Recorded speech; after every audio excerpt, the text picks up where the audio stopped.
Hello friends, GK गुरु education पर आप सभी का स्वागत है। तो आज के क्लास में हम 3 नवंबर का करंट अफेयर डिस्कस करेंगे। करंट अफेयर के अलावा जितने भी इंपॉर्टेंट पॉइंट्स होंगे सारे को कवर करेंगे। देखिए दोस्तों, इस चैनल पर आप सभी को कम से कम समय में यानी 12 से 15 मिनट के भीतर ज़्यादा से ज़्यादा करंट अफेयर का क्वेश्चन कवर कराया जाता है, वो भी इंपॉर्टेंट पॉइंट्स के साथ में। तो इसी तरीके से रोज़ रात में सबसे पहले करंट अफेयर पाने के लिए चैनल को सब्सक्राइब कर लीजिए और वीडियो पसंद आता है तो लाइक और शेयर जरूर करना। तो अब चलिए स्टार्ट करते हैं। आज का पहला क्वेश्चन है, किसे मरणोपरांत कर्नाटक रत्न पुरस्कार से सम्मानित किया गया है? तो देखिए, कर्नाटक रत्न पुरस्कार जो है ये कर्नाटक राज्य का सर्वोच्च पुरस्कार है और हाल ही में ये पुरस्कार दिया गया है पुनीत राजकुमार को, जो कि कन्नड़ अभिनेता थे। पिछले साल इनका निधन हो गया था। तो कर्नाटक के मुख्यमंत्री हैं बसवराज बोम्मई। हाल ही में उन्होंने पुनीत राजकुमार को मरणोपरांत कर्नाटक रत्न पुरस्कार से सम्मानित किया है। इस पुरस्कार के ये 10वें विजेता बने हैं। चलिए अगला क्वेश्चन, कौन सा शहर 12वें इंडिया केम 2022 की मेजबानी कर रहा है? तो देखिए, इंडिया केम, यहाँ पे केम से मतलब है केमिकल, यानी केमिकल से रिलेटेड ये एक अंतर्राष्ट्रीय प्रदर्शनी और सम्मेलन है। इस बार का इसका आयोजन किया जा रहा है नई दिल्ली में। ठीक है, तो इंडिया केम का ये कौन सा संस्करण है? 12वां संस्करण है। हर 2 साल में एक बार इसका आयोजन किया जाता है, इसलिए इंपॉर्टेंट क्वेश्चन बनेगा, इसे ध्यान में रखिए। 2022 का विषय है vision 2030 chemicals and petrochemicals build India. India chem 2022 का ये विषय है। अच्छा, 2 नवंबर को इस सम्मेलन का उद्घाटन किसने किया? केंद्रीय रसायन और उर्वरक मंत्री मनसुख मांडविया ने। उनके पास एक और मंत्रालय है, केंद्रीय स्वास्थ्य मंत्रालय। प्रथम आसियान भारत स्टार्टअप महोत्सव 2022 कहां पर आयोजित किया गया? तो देखिए, हाल ही में भारत ने आसियान के साथ मिलकर प्रथम स्टार्टअप महोत्सव का आयोजन किया। कहां पर? इंडोनेशिया के बोगोर में। Option D right answer. ASEAN एक संस्था है। आसियान का फुल फॉर्म होता है association of south east Asian Nations. कई बार इसका फुल फॉर्म पूछा जाता है, इसलिए याद रखिएगा। ठीक है, आसियान का मुख्यालय कहां पर है? जकार्ता में है, इंडोनेशिया के जकार्ता में। इसके सदस्य देश 10 हैं और ध्यान रखिएगा, भारत आसियान का सदस्य नहीं है, लेकिन कई बार भारत जो है आसियान के साथ मिलकर अक्सर कोई ना कोई सम्मेलन आयोजित करते रहता है। इस बार का ये आसियान भारत स्टार्टअप महोत्सव का पहला संस्करण था, जिसका आयोजन इंडोनेशिया के बोगोर में किया गया। देखिए, आसियान के वर्तमान में सेक्रेटरी जनरल हैं, उनका नाम है लीम जोक होई।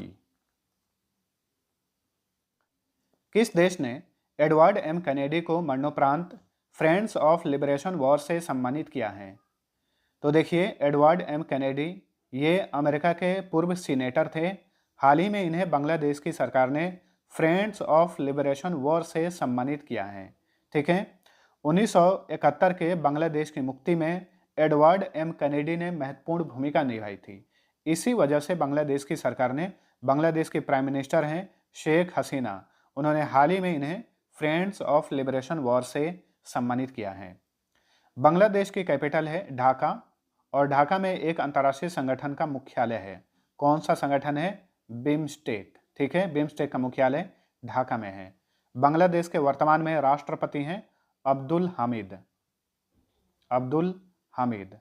प्राइम मिनिस्टर हैं शेख हसीना और यहाँ की संसद का नाम है जातीय संसद। कई बार एग्जाम्स में पूछा जाता है, याद रखिए, जातीय संसद यहाँ की संसद का नाम है।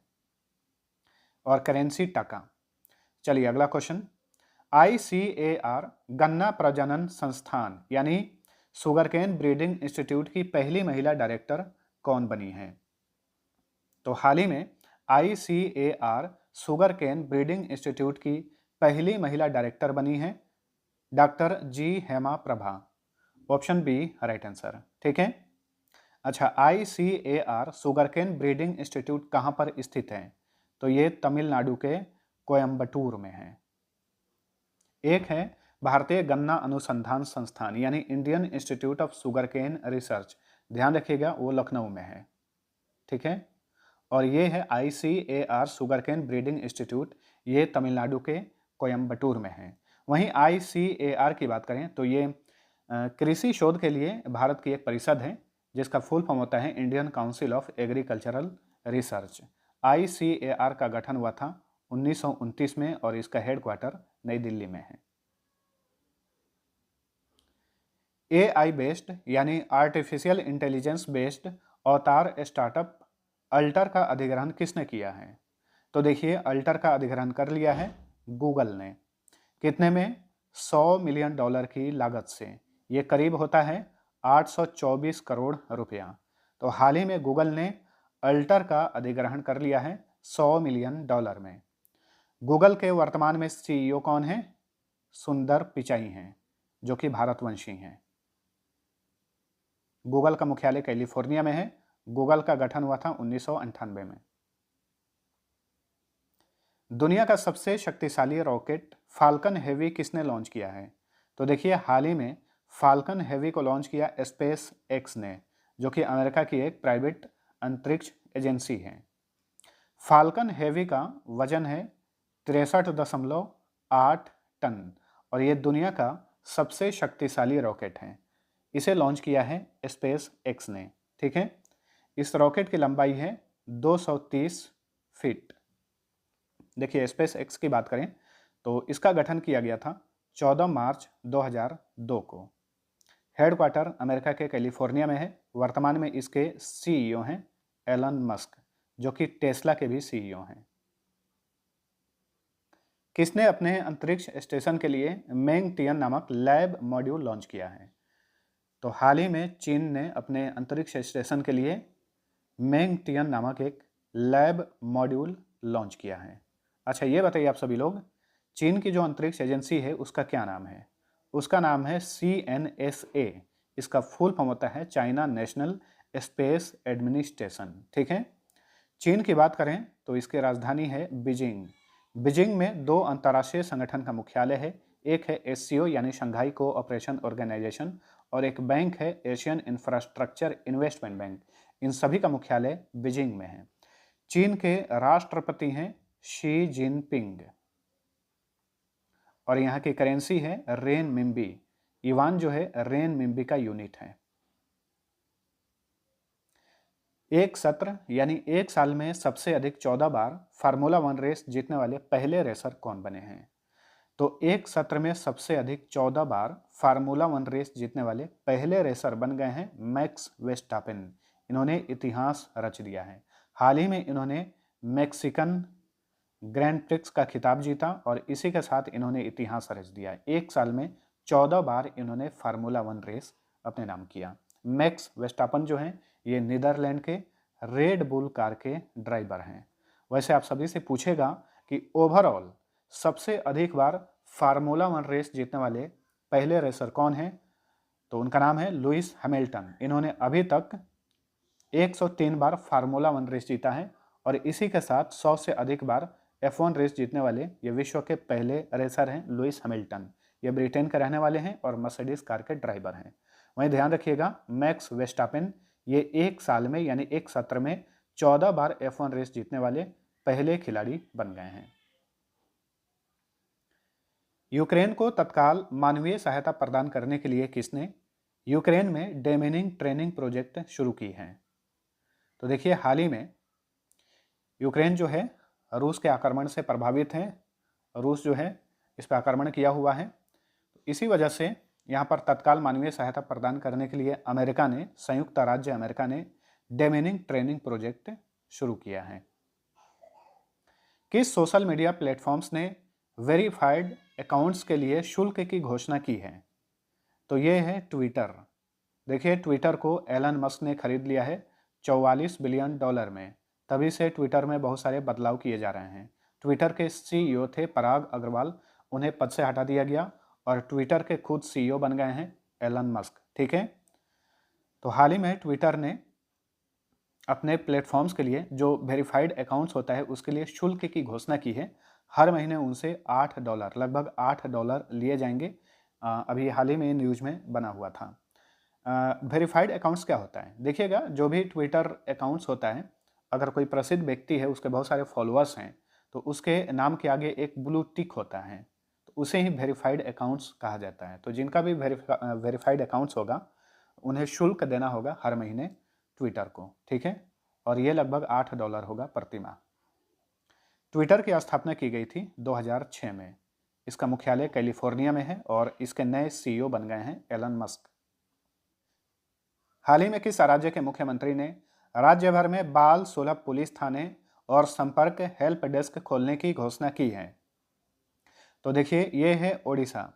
हाल ही में ओडिशा के मुख्यमंत्री हैं नवीन पटनायक। उन्होंने ओडिशा में बाल सुलभ पुलिस थाने और संपर्क हेल्प डेस्क खोलने की घोषणा की है। देखिए, बाल सुलभ पुलिस थाना का उद्देश्य क्या है? तो इसका उद्देश्य नाबालिगों को बिना किसी डर के पुलिस थानों में शिकायत दर्ज करने के लिए सहज बनाना इसका मुख्य उद्देश्य है। ओडिशा की राजधानी है भुवनेश्वर। यहाँ के मुख्यमंत्री हैं नवीन पटनायक और यहाँ के गवर्नर हैं गणेशी लाल।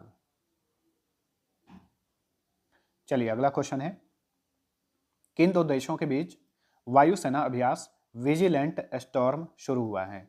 तो देखिए, विजिलेंट स्टॉर्म ये एक वायुसेना अभ्यास है जो कि आयोजित किया जा रहा है अमेरिका और दक्षिण कोरिया के बीच में। कोरिया प्रायद्वीप में ही इसका आयोजन किया जा रहा है। Chenab white water rafting festival 2022 कहां पर शुरू हुआ है? तो देखिए, Chenab white water rafting festival 2022 का आयोजन किया जा रहा है जम्मू कश्मीर में। ऑप्शन सी सही उत्तर है। जम्मू कश्मीर वर्तमान में एक केंद्र शासित प्रदेश है। वर्तमान में यहाँ के लेफ्टिनेंट गवर्नर हैं मनोज सिन्हा। अगला क्वेश्चन है, केंद्र सरकार ने गुजरात के 2 जिलों में रह रहे बांग्लादेश, अफगानिस्तान और पाकिस्तान के अल्पसंख्यकों को किस अधिनियम के तहत नागरिकता देने की घोषणा की है? तो देखिए, हाल ही में केंद्र सरकार ने गुजरात के 2 जिलों में रह रहे अफगानिस्तान, पाकिस्तान और बांग्लादेश के अल्पसंख्यकों को नागरिकता देने की घोषणा की है। और उन्हें किस अधिनियम के तहत नागरिकता दी जाएगी, ये इंपॉर्टेंट बनता है, इसे ध्यान में रखिएगा। ये अधिनियम है नागरिकता अधिनियम 1955। यहाँ पे बहुत सारे लोग जो है कंफ्यूज हो सकते हैं कि नागरिकता संशोधन अधिनियम 2019 में जो हाल ही में पारित किया गया था, ये आंसर टिक कर देंगे, लेकिन ये आंसर गलत होगा। हाल ही में सरकार ने नागरिकता अधिनियम 1955 के तहत गुजरात के 2 जिलों का नाम भी याद रखिए। जिलों का नाम है, एक है आनंद और एक है मेहसाणा जिला। इन 2 जिलों में जो अल्पसंख्यक रहते हैं, बांग्लादेश, अफगानिस्तान और पाकिस्तान से आए हुए, उन्हें नागरिकता प्रदान किया जाएगा। अच्छा, CAA 2019 के तहत नागरिकता क्यों नहीं दिया जा रहा है? देखिए, ये कानून जो है पारित तो हो चुका है, लेकिन अभी तक इसके लिए नियम नहीं बनाए। इसी वजह से इस कानून के तहत नागरिकता नहीं दी जा रही है। और देखिए, गुजरात में अभी चुनाव भी होने वाले हैं। अच्छा, किन किन समुदाय के लोगों को नागरिकता दी जाएगी? 6 समुदाय हैं, हिंदू, सिख, बौद्ध, जैन, पारसी और ईसाई। उन्हें नागरिकता प्रदान की जाएगी।